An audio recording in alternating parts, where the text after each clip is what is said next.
नमस्कार। आज के इस प्रोग्राम में हम बात करेंगे उच्च प्राथमिक स्तर पे विज्ञान के शिक्षण अधिगम के लिए कुछ शैक्षणिक प्रक्रियाओं के बारे में। इस स्तर पे किस प्रकार की शैक्षणिक प्रक्रियाओं को अपनाया जाए जिससे बच्चों को विज्ञान के सीखने के प्रतिफल की प्राप्ति की ओर ले जाया जा सके। उच्च प्राथमिक स्तर पर ये आवश्यक है कि बच्चों के ज्ञान के विकास के लिए उनके आसपास की वस्तुओं से प्राप्त रोज़मर्रा के अनुभवों से शुरुआत की जाए। बच्चों को परिचित उदाहरणों के माध्यम से विज्ञान के सिद्धांतों को सीखने में संलग्न किया जाए। विज्ञान शिक्षा पर अनुसंधान का एक बड़ा निकाय उच्च प्राथमिक स्तर पर व्यवहारिक, क्रियाशील एवं खोजबीन पर आधारित शिक्षा शास्त्र प्रस्तावित करता है।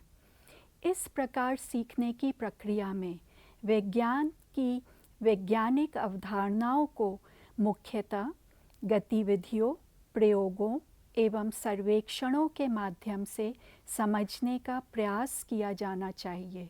पर गतिविधियों, प्रयोगों एवं सर्वेक्षणों को अलग से नहीं जोड़ना चाहिए, बल्कि ये शिक्षा शास्त्र का अभिन्न अंग होनी चाहिए ताकि विज्ञान की अवधारणाओं की समझ का विकास हो सके।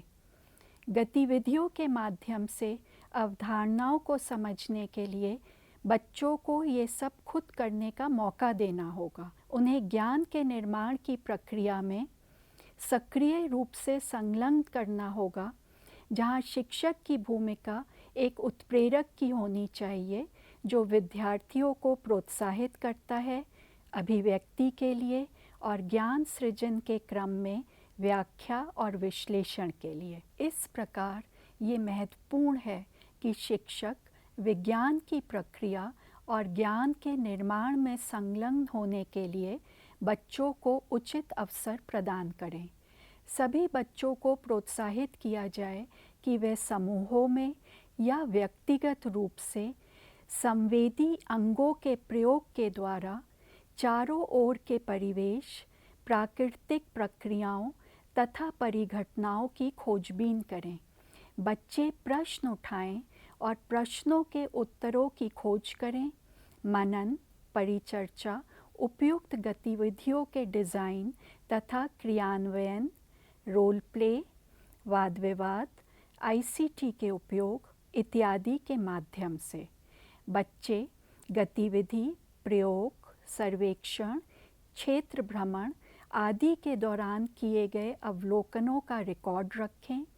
साथ ही वे अभिलेखित आंकड़ों का विश्लेषण, नतीजों की व्याख्या एवं निष्कर्ष निकालें और अपने निष्कर्षों को साथियों तथा बड़ों के साथ साझा करें। बच्चे नवीन विचारों, नवीन डिज़ाइनों, पैटर्नों, कार्य साधन आदि के द्वारा रचनात्मकता प्रदर्शित करें। बच्चों को सहयोग, सहभागिता, ईमानदारी पूर्ण रिपोर्ट करना, संसाधनों के विवेकपूर्ण उपयोग जैसे मूल्यों को आत्मसात तथा अर्जित करने के भी अवसर दें। इन सब के दौरान बच्चों के बीच आपसी चर्चाओं, शिक्षक व बच्चों के बीच चर्चाओं के भी पर्याप्त अवसर दिए जाने चाहिए। इन सब प्रक्रियाओं में विशेष आवश्यकता वाले बच्चों को भी सम्मिलित किया जाना चाहिए।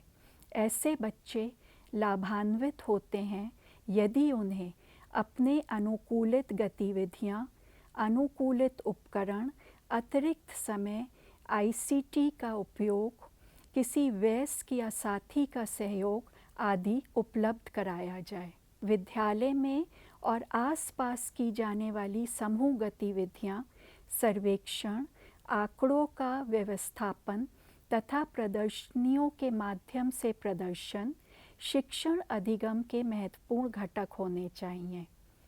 साथ ही आकलन शिक्षण अधिगम प्रक्रिया का एक अभिन्न अंग होना चाहिए। हमने चर्चा की कि गतिविधियों के माध्यम से विज्ञान का शिक्षण अधिगम क्यों आवश्यक है और गतिविधियाँ कैसे करनी हैं। पर अब ये सवाल उठता है कि शिक्षक कैसे तय करें कि कौन सी गतिविधियाँ बच्चों के लिए उपयुक्त होंगी। बच्चे नए विचारों को अपने मौजूदा विचारों से जोड़कर अपने ज्ञान का निर्माण करते हैं। इसलिए शिक्षक के लिए उपयुक्त गतिविधियों को डिज़ाइन करना बहुत महत्वपूर्ण है। ऐसी गतिविधियाँ जिनसे बच्चों के लिए अपने मौजूदा ज्ञान के आधार पर नए ज्ञान का निर्माण करना और अवधारणाओं की समझ बनाना सुविधाजनक हो, और इसके लिए शिक्षक को बच्चों के अनुभवों तथा मौजूदा विचारों से परिचित होना बहुत आवश्यक है। इस समझ के साथ साथ संसाधनों की उपलब्धता और स्थानीय संदर्भों को भी ध्यान में रखते हुए शिक्षकों को उपयुक्त शिक्षण स्थितियों को डिज़ाइन करना होगा। उच्च प्राथमिक स्तर पर कई गतिविधियाँ शून्य या कम लागत वाली वस्तुओं द्वारा की जा सकती हैं, पर साथ ही बच्चों को छड़ चुंबक, लेंस, स्लाइड तथा कम लागत वाले सूक्ष्मदर्शी जैसे उपकरणों को भी प्रयोग करने का अवसर मिलना चाहिए। बच्चों को अपने हाथों से सरल तकनीकी इकाइयाँ या मॉडल बनाने के लिए भी सुविधा मिलनी चाहिए। यहाँ पर ये भी ध्यान देने योग्य बात है कि गतिविधि से केवल उतना ही तात्पर्य नहीं है जो हम कक्षा के अंदर करते हैं, बल्कि कक्षा के बाहर की गतिविधियाँ भी शामिल होनी चाहिए, जैसे कि आसपास के किसी तालाब, नदी, बाग बगीचा, चिड़ियाघर, बोटैनिकल गार्डन, विज्ञान पार्क, विज्ञान संग्रहालय, नक्षत्र भवन आदि की शैक्षिक यात्रा भी गतिविधि का हिस्सा बनते हैं।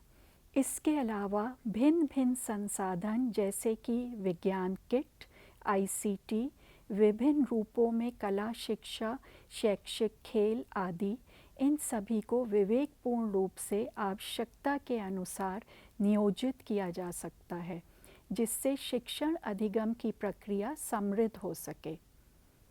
हमने अभी तक जिन बिंदुओं पर चर्चा की, उनके उदाहरण के तौर पे इस मॉड्यूल में आगे कुछ वीडियो हैं।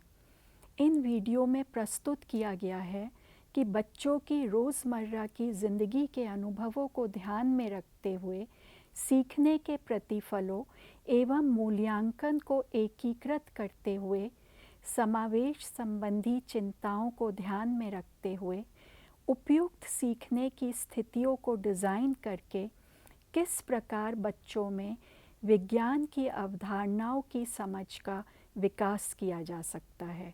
उम्मीद है कि आप इन सब बिंदुओं को ध्यान में रखते हुए उच्च प्राथमिक स्तर पर विज्ञान के शिक्षण अधिगम की प्रक्रिया को प्रभावी बनाने के प्रयास में सफल होंगे। धन्यवाद।